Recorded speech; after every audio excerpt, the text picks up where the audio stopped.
Jessica was sitting on a branch of his favorite tree, forbiddingly smoking the tobacco that was beheld for the elders, as all youths who think they are men do. "Aren't you scared?" He heard the voice of his best friend and cousin, Koatoe. Jessica acted like he didn't know what his cousin meant. "What are you talking about? And why are you sneaking up on me like a squirrel?" But he knew exactly what Koatoe was referring to.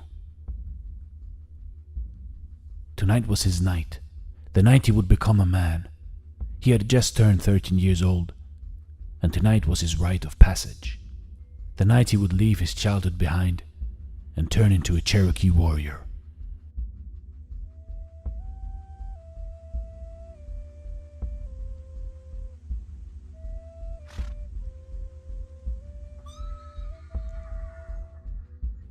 Scared? I've been looking forward to tonight since 13 years, you little coward. Koatohe laughed out loud because he knew his cousin was bluffing, and then passed him some tobacco he had rolled in a leaf. "I may be a year younger than you, brave warrior," pausing to laugh again, "but I still know that I am terrified of my rite of passage, and I know that you are too right now." Jessica tried to look seriously for a second, but then his face turned into a smile, while his gaze fixated to the distant lands in front of him. Cherokee land, their land. For generations and generations, brave Cherokee warriors hunted, protected their kin, and fought off other tribes. To do so, they each had to pass their rite of passage, prove their heart, prove that they were fearless, that they were able to lead the tribe, defend the tribe, and if necessary, die for the tribe. When a boy turns 13, in that year he must spend a whole night in the deep forest on his own, blindfolded, sitting on a stone, and must not move, nor take the blindfold off or run away. It sounded childish at first thought, but only at first thought. He would be deep in the forests, a dangerous place full of wolves, bears, snakes, maybe hunters of other tribes, or even these white men who were from a place far away and could not speak the language of the lands. On his own, and far away from his tribe, he would have to prove that he had it in him. And what he didn't tell his cousin Koatohe was that he was terrified to the bone. But he didn't have a choice, it had to be done. And his father had chosen tonight, the night of the big moon, and he would also be the one who would lead him blindfolded into the forest and then leave him there overnight. Once the boy survives the night, he is a man. He cannot tell the other boys of his experience. Each boy must come into his own manhood. 2 hours later, the sun started to go down, and his father met him in front of their tent. Usually affectionate and kind, he suddenly had a serious and unforgiving face and stood there nodding his head in approval as he saw his son approaching. Jessica saw his mother and saw her tears in her eyes, but stopped looking at her after a few seconds, afraid that he too would shed a tear. The whole tribe had gathered. He saw Sekuya, his uncle and father of Koatoe. Atakulakula, the big chief of the tribe, was there, and he also recognized his friends, Waya and Atsadi. With a firm grip, his father held him by the shoulders and blindfolded his eyes. What struck him the most was the silence, and how seriously everyone took this occasion, making his heart beat even more. Jessica was now so scared like never before in his life, and just prayed to the gods in the sky that he would survive the night and become a warrior. Yes, a warrior. Wasn't that what he wanted to become?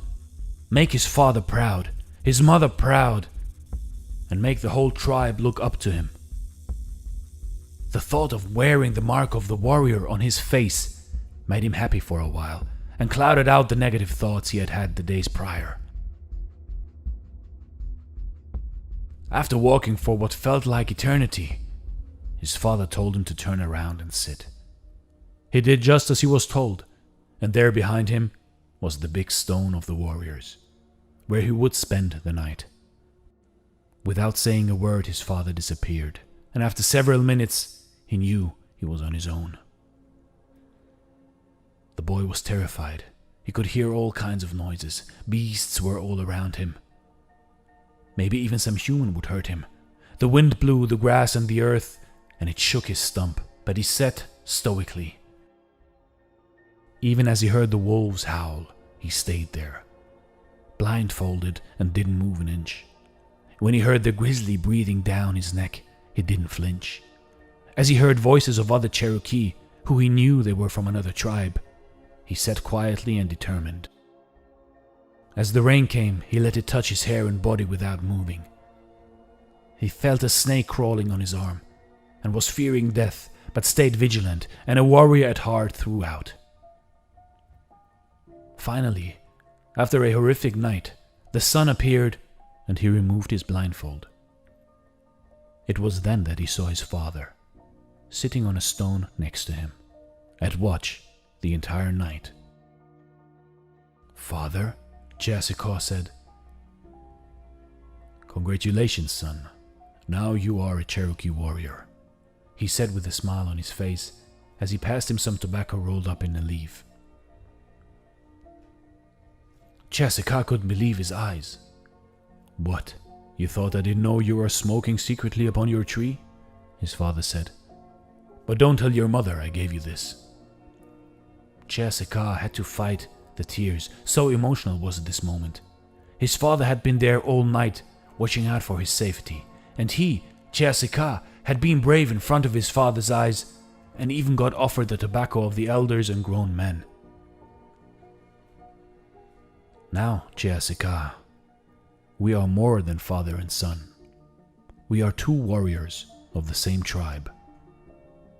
Jessica couldn't wait any longer, ran up to his father and gave him a grizzly bear's hug. You see, we are never truly alone. Even when we do not know it, our family and friends are watching out for us, sitting on a stone beside us. In their thoughts, in their dreams, in their prayers, they are with us. You are never truly alone, no matter how bleak the situation might seem like. You are one of the tribe, and if you prove your heart, you will be a Cherokee warrior also. Thanks for watching, and stay blessed.